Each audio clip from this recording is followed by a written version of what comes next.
राधे राधे। आप सभी का राधे सख्य चैनल में स्वागत है।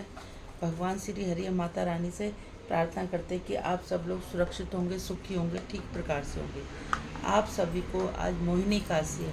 मोहिनी काशी की बहुत बहुत बहुत शुभकामनाएं। श्रीमन नारायण नारायण नारायण, लक्ष्मी नारायण नारायण नारायण, तुलसी नारायण नारायण नारायण, श्रीमन नारायण नारायण नारायण। हे नाथ नारायण वासुदेवा, हे नाथ नारायण वासुदेव। राधे राधे। आज बैसाख महीने की 26वां अध्याय, जिसमें कोटर सर्प की कथा कही गई है, जो इस प्रकार से है। व्याग मुनि कोटर सर्प को देखकर आश्चर्यचकित हो गए। उनकी आत्मा प्रसन्न किए कि क्या तुमने हम ये बताओगे कि तुमने किस प्रकार से ये सर्प योनि पाई है और अस्माक तुम्हारी मुक्ति कैसे हो गई। आत्मा बोले, हे मुनीश्वर, मैं 84 लाख योनियों में योनि पूर्व प्रसिद्ध तथा तेजस्वी कुसुद मुनि का एकमात्र पुत्र था। मेरा नाम रोचक था। बचपन से ही मेरी बुद्धि भ्रष्ट हो गई। मैं धर्म कर्म तथा शिक्षा से दूर पाप कर्म में लिप्त रहता। एक दिवस बैसाख माह में जयंत नामक विद्वान हमारे नगर में आया। उसकी कथा सुनने हजारों स्त्री पुरुष आते, परंतु मैं कथा सुनना तो दूर उस ब्राह्मण का अनादर करता, कथा में विघ्न का प्रयत्न करता। मेरी बुद्धि भ्रष्ट हो गई। मुझे 84 लाख योनियों का कष्ट भोगना पड़ा। मेरी यही अंतिम योनि सर्प की थी। मैं वृक्ष के कोटर में बैठा तमाम कथाएं सुन रहा था। मुझे अपने तमाम जन्म स्मरण हो गए तथा आपके अनुकंपा से मुझे सर्प योनि से मुक्ति मिल गई। क्या आप बैसाख माह का पवित्र जन्म मेरे निर्जीव सर्प काय या आत्मा पर डाल देंगे। ब्राह्मण ने जल से छींटे मारे। तत्पश्चात मुनि ने प्रेम पूर्वक आत्मा को स्पर्श किया।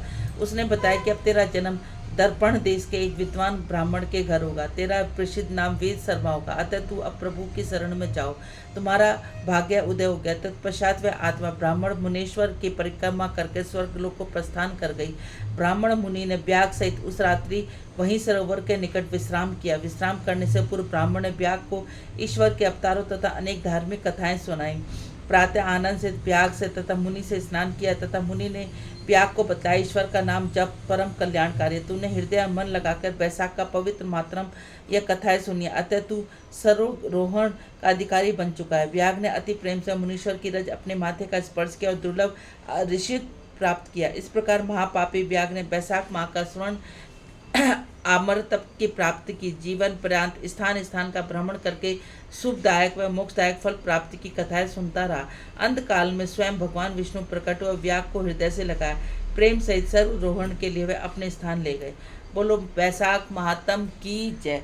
श्रीमन नारायण नारायण नारायण, लक्ष्मी नारायण नारायण नारायण। बोलो मोहिनी काशी की जय। युधिष्ठिर ने भगवान कृष्ण से हाथ जोड़कर सविनय निवेदन किया, देवकी नंदन, आप जो काशी संबंधित महात्म की कथाएं सुना रहे वह मुझे अमृत के समान लग रही है।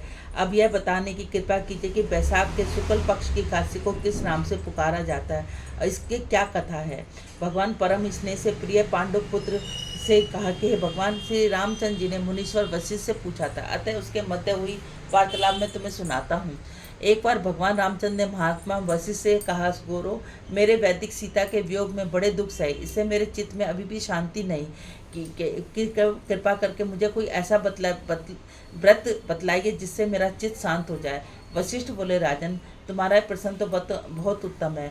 आपकी बुद्धि पापों से घृणा करती है, इसलिए वह अत्यंत शुद्ध है। आपके नाम स्मरण से लोगों के सब पाप नष्ट हो जाते हैं। फिर भी आपने यह प्रश्न करके यह सिद्ध कर दिया कि आपको भावना लोकहित की है। मैं आपको जिस व्रत के संबंध में बतला रहा हूँ वह बैसाख माह की शुक्ल पक्ष की काशी, इसी काशी को मोहिनी काशी कहते हैं। इसके व्रत करने से मनुष्य के सब पाप दुख नष्ट हो जाते हैं।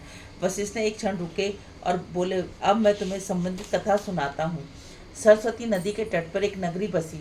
उस नगरी का राजा भद्रावती था। उस नगरी में एक राजा राज्य करता था। राज्य का नाम धूतिमान था। उसी नगरी में धनपाल नामक एक वैश्य रहता। वैश्य के पास अपार धन संपदा थी।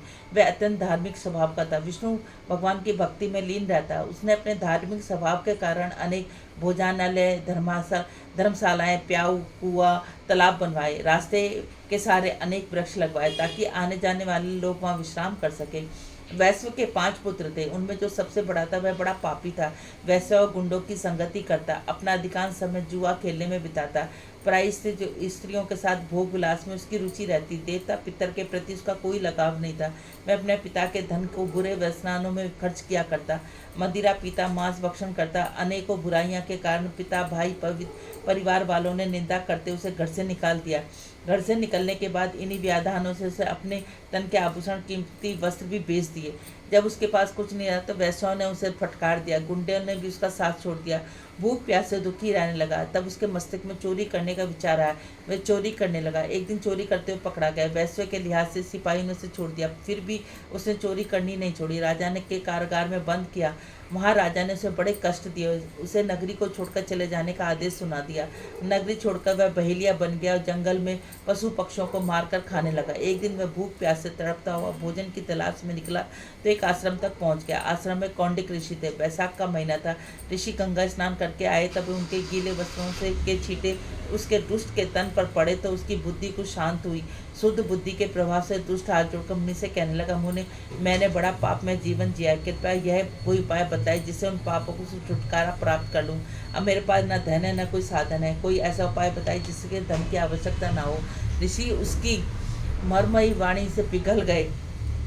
उन्होंने कहा, तू बैसाख माह के शुक्ल पक्ष की मोहिनी एकादशी का व्रत कर। उसके करने से सभी पाप नष्ट हो जाते हैं। ऋषि के कहने अनुसार उसने मोहिनी एकादशी का व्रत किया। जो विधि मुनि ने बताई उसका पालन किया। वशिष्ठ ने रामचंद्र जी को एक कथा सुनाते कहा, राघव, इस व्रत के प्रभाव से सब पापों से छुटकारा मिल गया। अंत में गरुड़ पर सवार होकर विष्णु धाम को गया। प्रिय वर राम, इस एकादशी के मोह, अशांति, अपयश का विनाश हो जाता है। इसके महात्म की कथा को जो पढ़ता सुनता है उसे 1000 गौं के दान का फल मिलता है। इस व्रत की विधि वैशाख माह की कृष्ण मिलता है। बोलो काशी मातम की जय। बोलो मोहिनी काशी की जय। श्रीमन नारायण नारायण नारायण, तुलसी नारायण नारायण नारायण, लक्ष्मी नारायण नारायण नारायण, श्रीमन नारायण नारायण नारायण। बोलो राधे राधे। एकादशी के दिन हमें ओम नमो भगवते वासुदेवाय नारायण, ओम नमो नारायण का जाप करना चाहिए। विष्णु भगवान की पूजा करनी चाहिए और जितना हो सके मौन रहना चाहिए और मन को पापों से दूर रखना चाहिए।